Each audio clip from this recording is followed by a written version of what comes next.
All right, settle in, because today on the deep dive, we're really going to try something ambitious. We're embarking on, well, basically a whirlwind tour of American history. Yeah, no small task. No kidding. We've got this concise overview, basically centuries packed into a short source, and our mission really is to unpack it. Right. Pull out the most important nuggets, give you a shortcut to feeling, well, genuinely informed about it all. And hopefully find some fresh perspectives along the way. Exactly. I'm excited to see where this goes. So let's rewind. Way back, early 1600s. All right. Our story really kicks off with Jamestown, Virginia. That's 1607. The first permanent English settlement. That's the one. The very beginning of that colonial footprint. And over the next century or so, more people come, more settlements pop up. Eventually, we get the 13 original colonies, all kind of clustered there on the East Coast. Now, life then, it was incredibly tough. Brutal, actually. You had widespread disease, these killer winters. Yeah, survival was far from guaranteed. And constant conflict, often violent, with Native American populations. But here's what's really interesting, I think. Go on. These struggles, this harsh reality, it kind of forced the colonists to figure things out themselves. They had to self-organize, govern locally, because Britain was, far away. Right. That distance was key. It bred a certain kind of self-reliance. Exactly. And that inadvertently laid the groundwork, the essential foundations for what would become the United States. Habits of thinking for themselves, local rule. Absolutely. So by the mid-1700s, you've got these colonies really starting to thrive, becoming quite prosperous. Yeah, they're booming. But with that growth comes this rising, well, frustration, a real growing annoyance with British rule. Yeah, it's fascinating, isn't it, how those initial hardships, that absolute need for self-reliance, it really did forge a distinct early American identity. And if we connect this to the bigger picture, like you were saying, the seeds of independence weren't just kind of passively there. They were actively being cultivated. So the daily grind, yeah. Yeah, exactly. Through just surviving and building something. It made them, perhaps without even realizing it fully, much more capable of independence long before anyone was seriously talking about a formal declaration. And talk they did, eventually. Those seeds definitely blossomed. Taxation without representation. That became the big rallying cry, didn't it? The core grievance, absolutely, through the 1760s, the 70s. And tensions just kept ratcheting up. You have these flashpoints like the Boston Tea Party, such a dramatic protest. A very clear message being sent there. Totally. And then 1775, it really kicks off the battles of Lexington and Concord. That's pretty much the start of the American Revolutionary War. The point of no return, in many ways. Seems like it.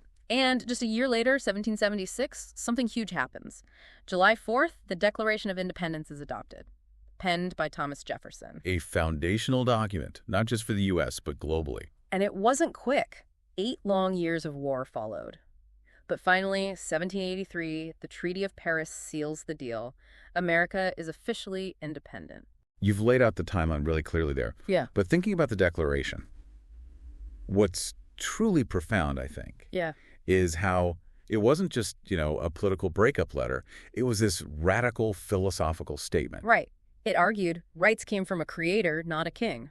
Exactly. Yeah. It totally challenged how people thought about government. Yeah. It laid out this blueprint for a new kind of nation, one based on the consent of the governed.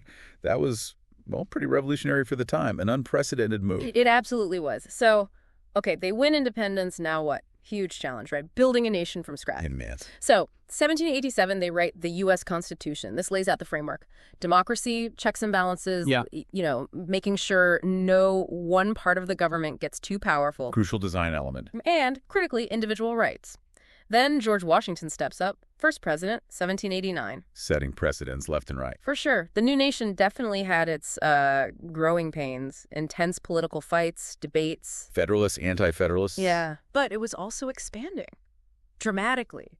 Westward expansion was huge, especially with the Louisiana Purchase. Doubled the size of the country. Practically overnight. And this expansion was fueled by this powerful idea, manifest destiny, the belief that the U.S. was sort of meant to spread across the continent. Right, spreading democracy and its institutions as they saw it. So the country's growing fast economically, land-wise, politically, but, and this is a huge But this expansion just poured fuel on the fire of the nation's biggest internal struggle. Which was? Slavery, and whether it would expand into these new territories. It's really fascinating when you stop and think about it. Just the sheer ambition of trying to design a government based on these, revolutionary ideals in the Constitution. Yeah, from scratch. And then you have manifest destiny. Now, it's a really complex and frankly controversial idea, especially given the tragic impact on Native Americans. Definitely. But you can't deny how profoundly it shaped the physical and cultural landscape of the U.S., driving that relentless push westward.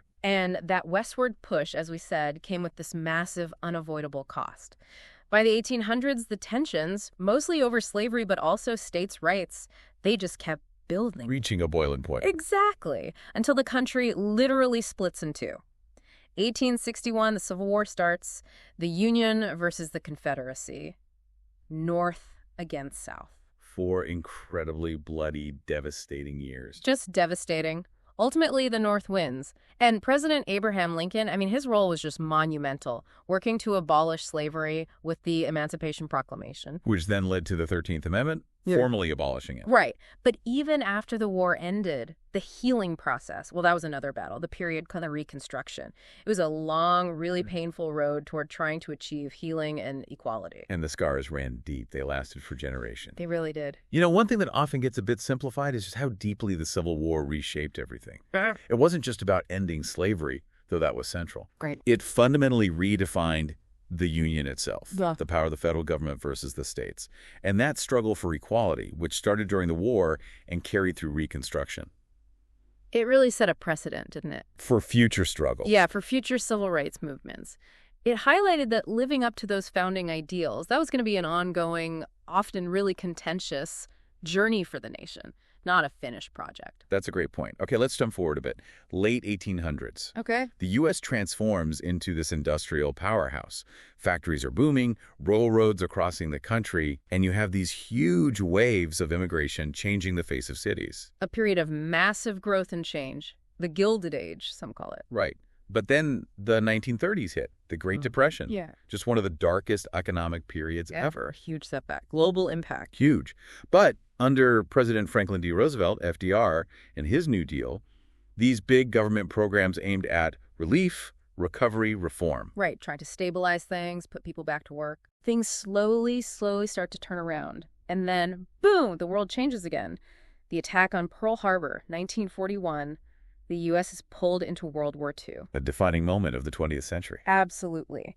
And by 1945, America emerges from that war not just as a victor, but as a dominant global superpower.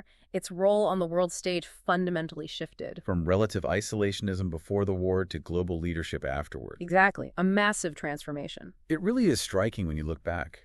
That resilience, bouncing back from such a deep economic crisis and then mobilizing for and ultimately prevailing in two immense world wars. Yeah, the scale is hard to comprehend. And those challenges, they didn't just test the nation. They really forged this new international role for the U.S., didn't they?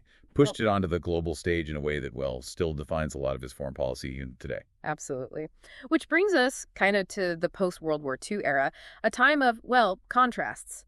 Unprecedented prosperity for many. The baby boom, suburban growth. Right. But also widespread protest and upheaval.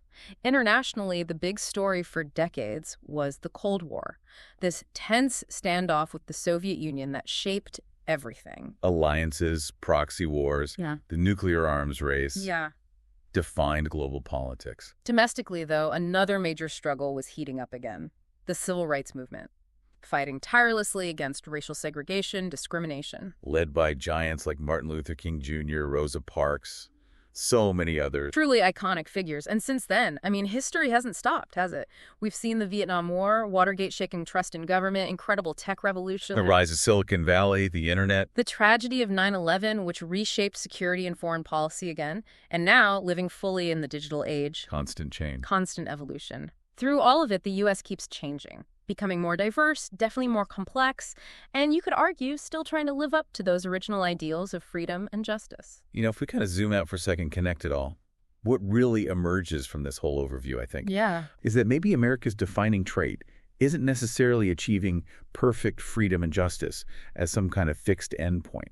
Interesting. Instead, maybe it's the perpetual struggle with its own stated ideals. That constant tension, that dynamic process, that's what consistently reshapes its identity. It reveals the real meaning of those founding principles through ongoing reevaluation, argument, and, well, adaptation. Wow, that's a really insightful way to put it, the struggle itself being the defining thing. And that brings us to the end of our whirlwind tour. We covered a lot of ground. We really did. From Jamestown in the early 1600s, through revolution, building a nation, that terrible civil war, becoming an industrial giant, world wars, the fight for civil rights, centuries distilled down. Hopefully into some useful insights. That was the goal, yeah. To give you a concise but still really thorough understanding. Hope you managed that. So maybe a final thought to leave folks with. Having sort of traced these centuries of growth, conflict, transformation, what aspect of America's ongoing journey, whether it's those enduring ideals, its knack for change, or maybe that constant grappling with its own identity we just talked about, what part of that do you find most compelling or perhaps still unfolding right now? That is a powerful question to chew on. Definitely something to think about. We really encourage you, listening in, to reflect on what stood out most to you from this historical flyover. Yeah, what resonated. Thanks for diving depth with us today.